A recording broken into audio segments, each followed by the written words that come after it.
Hey everyone, आज का topic है overview of cell. So it would be nice अगर आप एनसीईआरटी निकालो और साथ में रीड करने की कोशिश करो।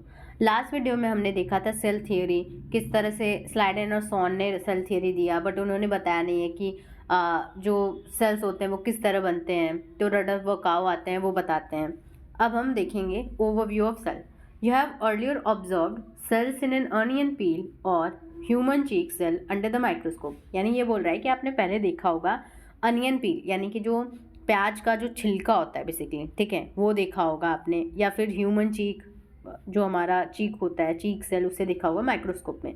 मतलब आपने बेसिकली कोई एक्सपेरिमेंट किया होगा जहाँ पे आपको दिखाया गया होगा। Let us recollect there structure, मतलब अब उनके स्ट्रक्चर को याद करने की कोशिश करते हैं। अनियन पील जो कि आपका रेक्टेंगुलर सा कुछ दिख रहा होगा, ठीक है। अब हम बात करते हैं the onion cell which is a typical plant cell. Onion है मतलब बेसिकली वो प्लांट की ही बात कर रहे हैं। Has a distinct cell wall as its outer boundary. Distinct cell wall का मतलब है एक क्लियर सा दिख रहा है बाउंड्री, जिसे कहा जा रहा है सेल वॉल, ठीक है। And just within it is the cell membrane. मतलब बेसिकली क्या है कि ये प्लांट का सेल है जिसमें एक बाहर एक बहुत ही क्लियर सा एक बाउंड्री दिख रहा है, जिसका नाम क्या है, सेल वॉल है, ठीक है। और उसके ठीक अंदर क्या है, उसके ठीक अंदर है plasma membrane. The cells of the human cheek have an outer membrane as the delimiting structure of the cell. लेकिन अगर हम ह्यूमन चीक की बात करें, क्योंकि ह्यूमंस को एनिमल के अंडर कंसिडर किया जाता है, तो उसके जो सेल होते हैं उसका जो बाहर का मेम्ब्रेन होता है वो केवल प्लाज्मा मेम्ब्रेन होता है, वहाँ कोई सेल वॉल नहीं होता। Inside each cell is a dense membrane bound structure called nucleus.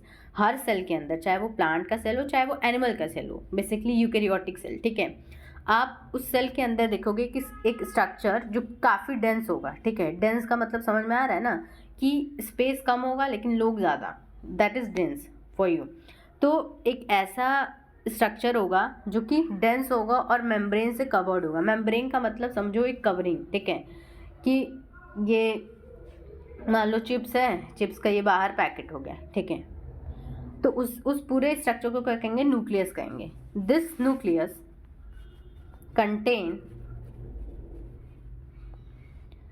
The chromosome which in turn contain the genetic material DNA. अब ये जो न्यूक्लियस है जिसके बारे में हमने बात कही कि वो डेंस होता है, वो मेम्ब्रेन से घिरा होता है, उसमें क्रोमोसोम होता है, उसमें क्रोमोसोम होता है, और इस क्रोमोसोम में क्या होता है, डीएनए होता है।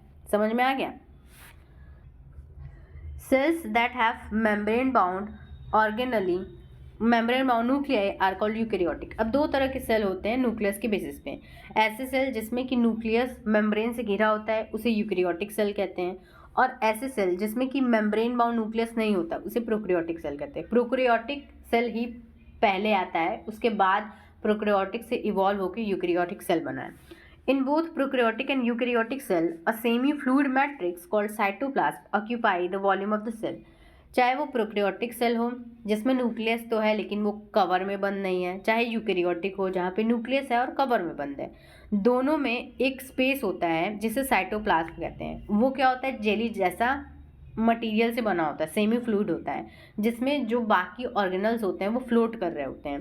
occupies the volume of cell. The cytoplasm is the main arena of cellular activities in both plant and animal cell.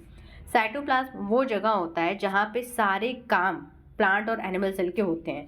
जैसे मान लो कोई केमिकल फैक्ट्री है, ठीक है, तो केमिकल फैक्ट्री का जो मेन स्पेस है जहाँ पे सारे काम हो रहे होंगे, ठीक है, और अलग अलग रूम्स बनाए गए होंगे कि भाई इस रूम में पैकेजिंग का काम होगा, इस रूम में केमिकल रिएक्शन कराया जाएगा। तो उसी तरह से साइटोप्लाज्म वो एरिया है जहाँ पे ढेर सारे ऑर्गेनल फ्लोट कर रहे हैं और हर ऑर्गेनल का अलग अलग काम है। आई एम होपिंग तुम लोग को थोड़ा थोड़ा समझ में आ रहा होगा, ठीक है।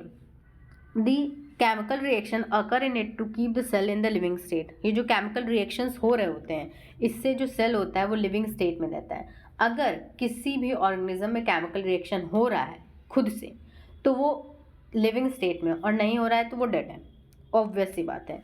अब हम इसके बारे में नेक्स्ट वीडियो में देखेंगे, बट उससे पहले नीट की इंपॉर्टेंट लाइन्स। ये सारे नीट के इंपॉर्टेंट लाइन्स हैं। बहुत ही सिंपल चैप्टर है, आराम से पढ़ो, धीरे धीरे पढ़ो।